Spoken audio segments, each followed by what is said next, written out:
Hello दोस्तों, हमारे YouTube channel में आप सभी का स्वागत है।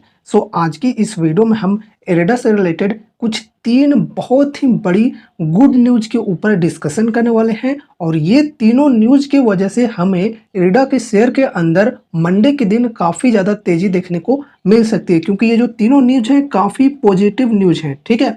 और यहाँ पर जो ये न्यूज़ आई है वो बेसिकली मार्केट की क्लोजिंग टाइम पे आई है। तो जब मार्केट नेक्स्ट डे यानी कि कल के दिन ओपन होगी तो हमें इरेडा के शेयर के अंदर काफ़ी ज़्यादा तेज़ी देखने को मिल सकती है। अभी हम वो तीनों न्यूज़ के ऊपर डिस्कशन करेंगे, पूरी डिटेल्स में समझेंगे कि कैसी न्यूज़ है और कितनी पॉजिटिव न्यूज़ है जिसकी वजह से हमें इसके शेयर के अंदर काफ़ी ज़्यादा तेज़ी मिलने के चांसेज हैं। लेकिन जो भी चीज़ें अभी डिस्कस की जाएंगी वो प्योरली एजुकेशनल पर्पज से होंगी, तो कोई भी रिकमेंडेशन या फिर एडवाइस मत समझना, ठीक है। और अगर आपको इस वीडियो को देखने के बाद इस स्टॉक के अंदर थोड़ा सा इंटरेस्ट लगता है तो फिर आपको खुद से भी इस स्टॉक के ऊपर स्टडी करनी है अपनी एंड रिसर्च करनी है एंड उसके बाद ही कोई इन्वेस्टमेंट से रिलेटेड डिसीजंस लेनी है, या फिर आपको अपने फाइनेंशियल एडवाइजर से कंसल्ट जरूर से करनी है। चलो वीडियो को हम शुरू करते हैं। देखो गाइस, फर्स्ट जो न्यूज़ है इनकी वो Q4 की रिजल्ट को लेकर है। कुछ टाइम पहले मैंने आप लोगों को इसकी Q4 की बिजनेस अपडेट के बारे में बताया था जो भी काफ़ी पॉजिटिव थी। तो उस पॉजिटिव अपडेट की वजह से हमें इरेडा के अंदर काफ़ी ज़्यादा तेज़ी देखने को मिली थी। अब चूंकि फाइनली इनकी रिजल्ट आउट हो चुकी है जो भी काफ़ी पॉजिटिव है, तो यहाँ पर काफ़ी पॉजिटिव सेंटीमेंट बनी हुई है। इसके अलावा जो और भी न्यूज़ है वो भी यहाँ पर हम लोग डिस्कशन करेंगे। फर्स्ट ऑफ ऑल यहाँ पर हम लोग इनकी Q4 की रिजल्ट के ऊपर डिस्कशन करते हैं कि कैसी इनकी रिजल्ट आई है, कैसी रिजल्ट पब्लिश हुई है, ठीक है। तो चलो अब हम वीडियो को शुरू करते हैं। तो फर्स्ट ऑफ ऑल यहाँ पर हम लोग रिजल्ट के ऊपर डिस्कशन करेंगे, ठीक है। तो देखो यहाँ पर ये है, मतलब देख सकते हो ये है summary highlights for Q4 12 month FY24, ठीक है। यहाँ पर अगर हम प्रॉफिट आफ्टर टैक्स की बात करें यानी कि पैट जो शॉर्टकट में बोला जाता है, इसकी अगर हम बात करें तो Q4 FY23 में 254 करोड़ की थी, जो कि इस बार इस फाइनेंशियल ईयर 24 में जो Q4 है जनवरी टू मार्च इसकी बात की जा रही है, ठीक है। तो इसमें देख सकते हो 337 करोड़ हो चुकी है। तो ग्रोथ यहाँ पर हो गई Q4 की बेसिस पे 33% की। अगर हम ईयरली वाइज देखें पैट की तो देखो फाइनेंशियल ईयर 24 में पूरे 12 मंथ का ये डेटा है, ठीक है। तो वो जो पैट है प्रॉफिट आफ्टर टैक्स है 1252 करोड़ की, जो कि पिछले साल यानी फाइनेंशियल ईयर 23 की बात करें तो 865 करोड़ थी सिर्फ।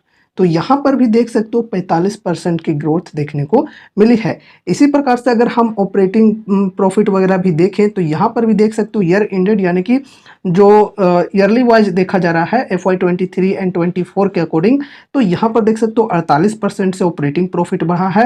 एंड Q4 के बेसिस पे बात करें यानी कि FY23 का Q4 और FY24 का Q4, तो वहाँ पर भी देख सकते हो 66% की ग्रोथ देखने को मिली है, तो काफ़ी बेहतरीन है। प्रॉफिट बिफोर टैक्स की भी बात करें तो यहाँ पर भी देख सकते हो काफ़ी बेहतरीन तरीके से बात करें Q4 की या फिर ईयरली वाइज अगर हम लोग देखें ईयर ऑन ईयर बेसिस पे, तो वो भी यहाँ पर काफ़ी बढ़िया तरीके से बढ़ी है, ठीक है। तो अब यहाँ पर हम ग्रॉस एनपीए की बात करें तो देखो ग्रॉस एनपीए नेट एनपीए ये भी यहाँ पर घटी है कंपनी की, तो अगेन काफ़ी पॉजिटिव बात हो जाती है। कोई भी एनबीएफसी टाइप की कंपनी बोले या फिर बैंकिंग सेक्टर की कंपनी, उसमें एनबीएफसी जितना कम हो उतना पॉजिटिव माना जाता है, ठीक है, नॉन परफॉर्मिंग एसेट। तो यहाँ पर देख सकते हो इनकी एनपीए भी घटी हुई है। यहाँ पर आपको मैं डिटेल्स में बताता हूँ। देख सकते हो यहाँ पर FY23 के अकॉर्डिंग देखा जाए तो यहाँ पर जो ग्रॉस एनपीए था वो था यहाँ पर 3.21%, जो कि यहाँ पर FY24 में घटकर 2.36% हो चुकी है, यानी कि -7% से इनकी एनपीए घटी है ग्रॉस एनपीए, जो कि बहुत ही बढ़िया बात है, ठीक है। एंड अगर हम नेट एनपीए की बात करें नेट नॉन परफॉर्मिंग एसेट की, तो यहाँ पर ये भी घटी है। 1.66% थी फाइनेंशियल ईयर 23 में, जो कि यहाँ पर घटकर 0.99% हो चुकी है। तो यहाँ पर भी देख सकते हो -24% से ये घटी है। चलो ये भी काफ़ी अच्छी बात हो जाती है। अगर हम यहाँ पर एसेट एंड नेटवर्थ के अंदर अगर बात करें तो यहाँ पर भी देखो आउटस्टैंडिंग लोन बुक की बात करें तो ये भी 27% से ग्रो की है। यहाँ पर देख सकते हो 47,076 करोड़ का लोन बुक था FY23 3 में, जो कि 24 में यहाँ पर हो गया 59,698 करोड़। ठीक है, तो यहाँ पर भी 27% की ग्रोथ देखने को मिली है आउटस्टैंडिंग लोन बुक के अंदर। इसके अलावा अगर हम नेटवर्थ की बात करें तो इसके अंदर भी देखो 44% से ग्रोथ देखने को मिली है। ठीक है, 5935 करोड़ से यहाँ पर 8559 करोड़ हो चुकी है। चलो बहुत ही बढ़िया बात है। अब यहाँ पर हम कुछ की फाइनेंशियल रेशियोज की बात करें तो ये भी देखो काफ़ी बढ़िया तरीके से बढ़ी है। अगर हम यहाँ पर अर्निंग पर शेयर की बात करें तो यहाँ पर देखो 3.78 रुपीज़ की थी, जो कि यहाँ पर बढ़कर 5.16 रुपीज़ हो चुकी है ईपीएस। इसके अलावा अगर हम डेट टू इक्विटी की बात करें, जो कि डेट टू इक्विटी मायने नहीं रखता एनबीएफसी टाइप की कंपनीज में या फिर बैंकिंग फाइनेंशियल सर्विसेज की कंपनीज में, लेकिन फिर भी अगर देखा जाए तो यहाँ पर इन्होंने अपना डेप्ट रिड्यूस किया है और डेट टू इक्विटी देखो यहाँ पर घट चुकी है 6.77 से घटकर यहाँ पर अब हो चुकी है 5.8 की। तो चलो बहुत ही बढ़िया बात है। यहाँ पर देख सकते हो 31/3/2023 का ये है डेटा और यहाँ पर ये है 31/3/2024 का। ठीक है, तो यहाँ पर डेट टू इक्विटी भी घटी है, चलो बढ़िया बात है। एंड उसके बाद यहाँ पर अगर हम देखें फाइनेंशियल इंफॉर्मेशन तो इसके अंदर भी काफ़ी बेहतरीन तरीके से हमें पॉजिटिव चीज़ें ही देखने को मिलेंगी। यार देखो ये काफ़ी इंपॉर्टेंट है जानना आप लोगों को, इसलिए ध्यान में रखना। ठीक है, अगर हम टोटल इनकम की बात करें यहाँ पर तो देख सकते हो Q4 FY24 की बात करें 3 मंथ में यहाँ पर टोटल इनकम कितनी हुई है 1392 करोड़। अगर हम पिछले साल की जो Q4 है Q4 FY23 की बात करें तो यहाँ पर 1036 करोड़ की टोटल इनकम हुई थी। तो यहाँ पर भी ग्रोथ देखा जाए तो 34% की ग्रोथ देखने को मिली है। अब यहाँ पर अगर हम FY24 का पूरा का देखें 12 मंथ का तो यहाँ पर हुआ है 4965 करोड़, और ये पिछले साल की अगर हम बात करें FY23 में 12 मंथ का पूरा तो यहाँ पर 3483 करोड़ थी। तो यहाँ पर भी अगेन ग्रोथ देखने को मिली है जो कि है 43% की। चलो बहुत ही बेहतरीन है। नेक्स्ट यहाँ पर अगर हम profit after tax profit before tax की बात करें तो ये तो अभी हमने डिस्कस किया ही। ठीक है, जैसा कि यहाँ पर आप देख सकते हो प्रॉफिट बिफोर टैक्स यहाँ पर देख सकते हो 24 का है ये 337 और 23 में 254 करोड़ थी। तो यहाँ पर देख सकते हो 33% की ग्रोथ देखने को मिली है Q4 की बेसिस पे बात किया जाए तो। ठीक है, ईयर ऑन ईयर के हिसाब से। अब यहाँ पर अगर हम प्रॉफिट आफ्टर टैक्स अगर हम देखें पूरा का पूरा फाइनेंशियल ईयर 24 का और 23 का तो इसके अंदर भी देखो 45% की ग्रोथ देखने को मिली है। चलो बहुत ही बढ़िया और बहुत ही पॉजिटिव बात हो गई। अब यहाँ पर अगर हम देखें इनकम स्टेटमेंट के अंदर तो देखो ये सब चीज़ें भी काफ़ी बढ़िया तरीके से बढ़ी है। रेवेन्यू यहाँ पर इंटरेस्ट इनकम की बात करें या फिर यहाँ पर फीस एंड कमीशन इनकम, ये सारी चीज़ें भी यहाँ पर देख सकते हो काफ़ी बेहतरीन तरीके से बढ़ी है। ठीक है, और टोटल यहाँ पर देखा जाए तो यहाँ पर देख सकते हो रेवेन्यू फ्रॉम ऑपरेशंस में जो ये सारी चीज़ें हैं, ठीक है, इनका टोटल यहाँ पर होता है 1392 करोड़। ठीक है, रेवेन्यू फ्रॉम ऑपरेशंस के अंदर टोटल यहाँ पर होता है 1392 करोड़, ये Q4 FY24 में। ठीक है, अब Q4 FY23 की बात करें तो इसमें रेवेन्यू फ्रॉम ऑपरेशंस से कितना आया था 1036 करोड़। ठीक है, ये सारी चीज़ें जो है इन सबको मिलाकर 1036 करोड़ हुई थी। ठीक है, तो यहाँ पर देख सकते हो कितना बेहतरीन तरीके से बढ़ी है। ग्रोथ वाइज देखा जाए तो 34% की ग्रोथ देखने को मिली है यहाँ पर Q4 दोनों को अगर हम कंपेयर करें तो। ठीक है, बाकी अगर हम यहाँ पर पूरे फाइनेंशियल ईयर की बात करें तो फाइनेंशियल ईयर 24 में देखा जाए तो यहाँ पर 4965 और फाइनेंशियल ईयर 23 में 3483। तो यहाँ पर देख सकते हो 43% की ग्रोथ देखने को मिली है। चलो बहुत ही बढ़िया बात है। तो यहाँ पर ये सारी चीज़ें देखने को हमें मिली हैं इसके नेट प्रॉफिट या फिर इनकम के अंदर, जिसकी वजह से यहाँ पर देख सकते हो काफ़ी पॉजिटिव सेंटिमेंट्स बनी हुई है। ये तो पहली बात हो गई। दूसरी यहाँ पर एक बहुत ही बड़ी न्यूज ये है कि ये ऑल टाइम हाई पर पहुंच चुकी है इनकी जो प्रॉफिट वगैरह है वो। ठीक है, यहाँ पर देख सकते हो, आपको मैं दिखाता हूँ जूम करके। IREDA has achieved an all time high annual profit after tax. ठीक है, प्रॉफिट आफ्टर टैक्स जो है इनकी वो ऑल टाइम हाई के लेवल पर पहुंच चुकी है। ठीक है, जो कि बहुत ही बढ़िया है।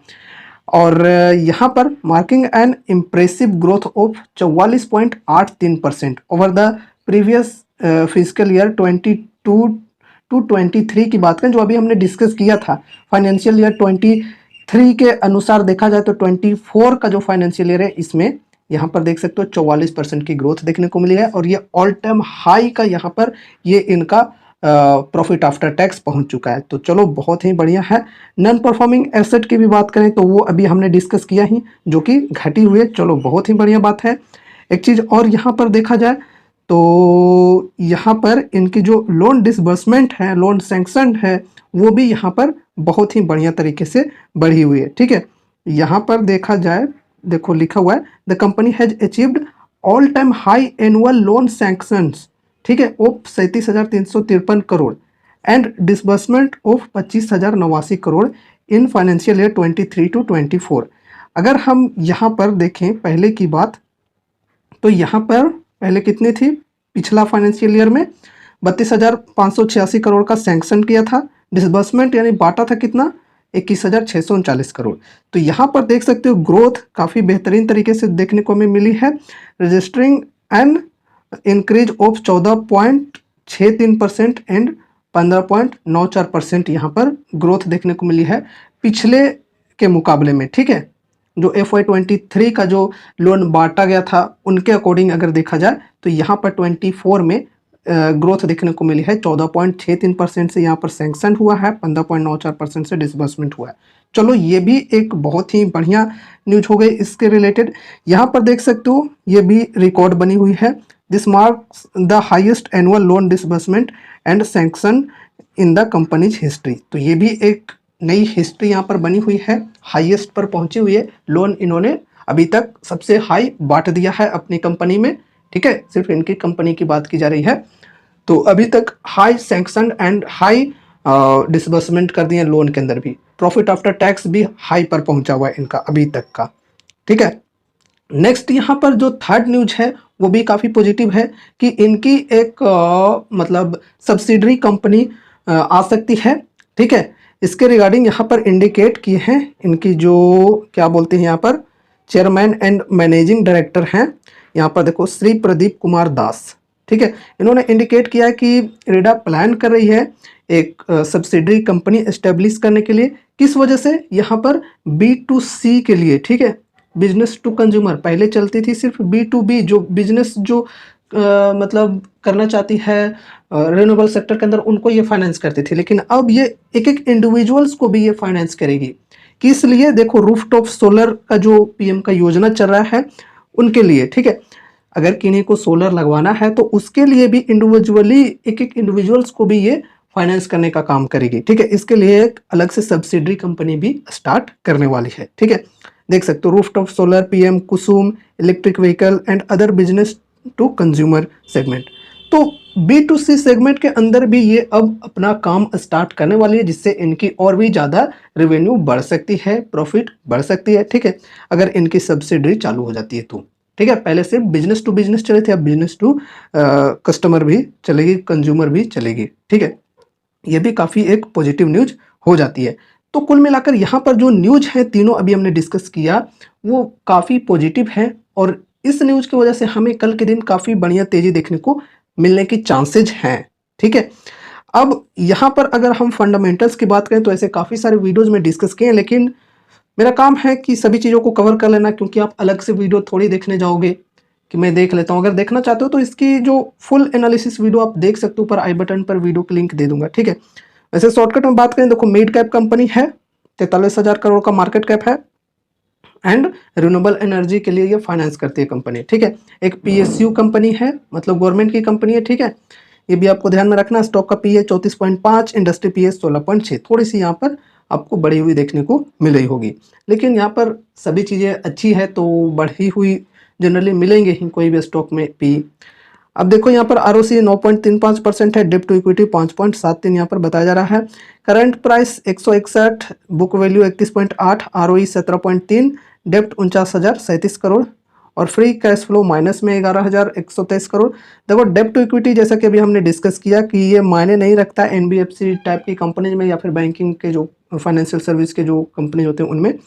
अब देखो यहाँ पर हाई और लो की बात करें तो 215 का हाई है, 52 वीक हाई, और लो है 50 का। डिविडेंड कुछ भी नहीं देती है अभी कंपनी। एंड फेस वैल्यू की बात करें तो 10 रुपये है, ईपीएस है 4.66 का। चलो नेक्स्ट यहाँ पर अगर हम प्रॉफिट एंड लॉस स्टेटमेंट देखें तो पिछले कुछ साल की डेटा हम लोग यहाँ पर देख लेते हैं। रेवेन्यू की अगर हम बात करें तो देख सकते हो काफ़ी कंसिस्टेंसी यहाँ पर देखने को मिल रहा है, ठीक है। यहाँ पर मार्च 2022 में 2860 करोड़, फिर 2023 में 3483 करोड़, फिर मार्च 2024 में 4964 करोड़। देख सकते हो काफ़ी बेहतरीन तरीके से एंड कंसिस्टेंसी से यहाँ पर इनकी रेवेन्यू बढ़ी है। नेट प्रॉफिट की बात करें तो नेट प्रॉफिट भी इनकी बढ़ी हुई देखने को मिलेगी। यहाँ पर देख सकते हो 346, 634, 865, 1252। चलो ये भी काफ़ी बेहतरीन तरीके से बढ़ी है इनकी। अब यहाँ पर अगर हम compounded sales growth, profit growth की बात करें तो ये भी काफ़ी बेहतरीन देखने को मिल रही है। 5 साल में 20%, 3 साल में 23%, ट्रेलिंग 12 मंथ में 43%।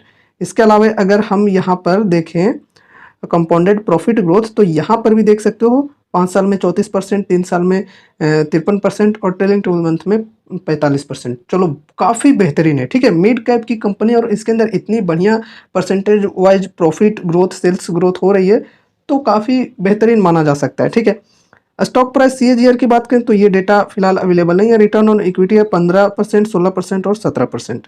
नेक्स्ट यहाँ पर हम अगर शेयर होल्डिंग पैटर्न की बात करें तो यहाँ पर देखो दिसंबर 2023 और मार्च 2024 का डेटा यहाँ पर अवेलेबल है। तो अगर इसके अकॉर्डिंग बात किया जाए तो यहाँ पर देखो प्रमोटर्स की होल्डिंग एकदम स्टेबल है 75% पर, जो कि अच्छी बात है। एफआईआईज की होल्डिंग यहाँ पर घटी है।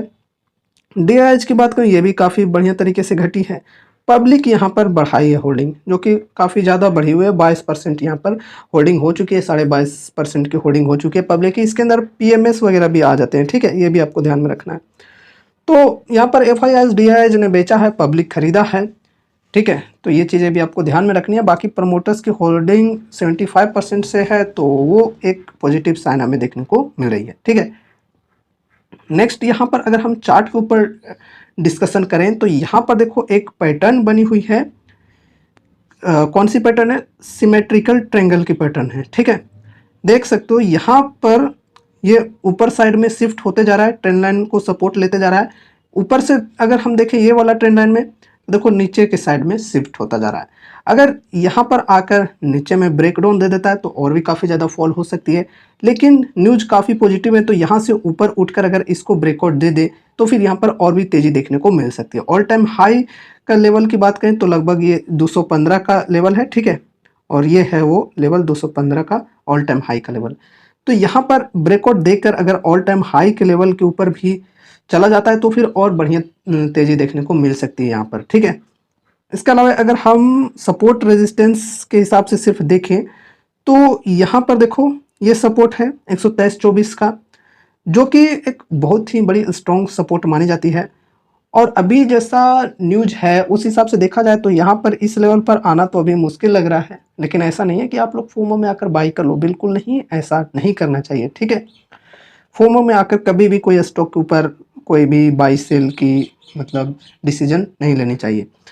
एंड उसके बाद यहाँ पर नेक्स्ट सपोर्ट की बात करें तो ये है 100 का। रेजिस्टेंस की बात करें तो ये यहाँ पर 184 का है। एंड फिर ऑल टाइम हाई का जो है यहाँ पर 215 के लेवल पर है, ठीक है। तो यहाँ पर देखो अगर ब्रेकआउट देता है तो नेक्स्ट यहाँ पर 215 का जो रेजिस्टेंस है ये देखने को मिल सकती है, ठीक है। 215 के ऊपर अगर सस्टेन करते तभी कोई बिग मूव्स हम देख पाएंगे, ठीक है, स्टॉक के अंदर।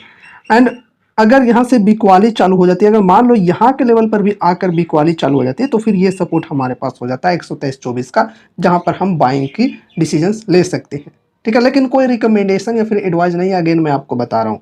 मैं पर्सनली अपनी बताऊँ तो यहाँ पर मैं इन्वेस्टेड हूँ इस स्टॉक के अंदर, और अगर मुझे करेक्शन मिलते हैं तो यहाँ पर मैं थोड़ी सी अमाउंट ऐड करूँगा, एक्यूमुलेशन करूँगा, एवरेज करूँगा, ठीक है। मैं अपनी होल्डिंग बढ़ाने की कोशिश करूँगा, ठीक है। तो आपको मेरी कॉपी नहीं करनी है। हो सकता है कि मैं स्टॉक पर इन्वेस्टेड हूँ, इस वजह से मैं एक तरफा होकर बोल रहा हूँ, इसलिए आपको खुद से भी रिसर्च करनी जरूरी है, ठीक है। तो ये रहे कुछ लेवल्स एंड पैटर्न्स, ये भी आपको ध्यान में रखना है। ये ट्रेंड लाइन के ऊपर अगर ब्रेकआउट देता है तो फिर कुछ बिग मूव्स के चांसेज हो सकते हैं, ठीक है। नीचे जाता है तो नीचे भी बिग मूव्स देखने को मिल सकते हैं, लेकिन चूंकि न्यूज काफ़ी पॉजिटिव है तो यहाँ पर चांसेस तो हैं कि ऊपर साइड जाए। सभी के सभी न्यूज पॉजिटिव है, Q4 के रिजल्ट की बात करें या फिर जो इनकी हाईएस्ट मतलब लोन डिसबर्समेंट हुई है अभी तक की, या फिर पैट जो है वो भी अभी तक की हाईएस्ट यहाँ पर इनकी बढ़ी हुई है, इसकी बात करें, या फिर इनकी जो सब्सिडी आने वाली है उनकी बात करें, तो सभी न्यूज़ेस काफ़ी पॉजिटिव यहाँ पर देखने को मिल रही है। सेक्टर की बात करें तो सेक्टर भी काफ़ी पॉजिटिव है, ठीक है। रिन्यूएबल सेक्टर काफ़ी ग्रो कर सकती है आगे चलकर, साथ ही साथ गवर्नमेंट का भी काफ़ी ज़्यादा सहयोग है रिन्यूएबल सेक्टर के अंदर, तो उस हिसाब से देखा जाए तो बढ़िया है। लेकिन गाइज ऐसा नहीं है कि सिर्फ आपको मेरी बातों को सुनकर या फिर इस वीडियो को देखकर इस स्टॉक के अंदर इन्वेस्ट कर देना है। अब आपको अपनी भी रिसर्च एंड स्टडी करनी है, एंड उसके बाद ही अगर आपको ठीक लगता है या फिर आपको अपने फाइनेंशियल एडवाइजर से कंसल्ट करनी है, उसके बाद ही आपको कोई डिसीजन लेनी है इन्वेस्टमेंट से रिलेटेड, ठीक है। मुझे उम्मीद है कि आज की ये वीडियो आपको जरूर से पसंद आई होगी। तो इस वीडियो को लाइक करके चैनल को सब्सक्राइब जरूर से कर लेना, और मिलते हैं अगले नए वीडियोस के साथ। तब तक के लिए बाय बाय।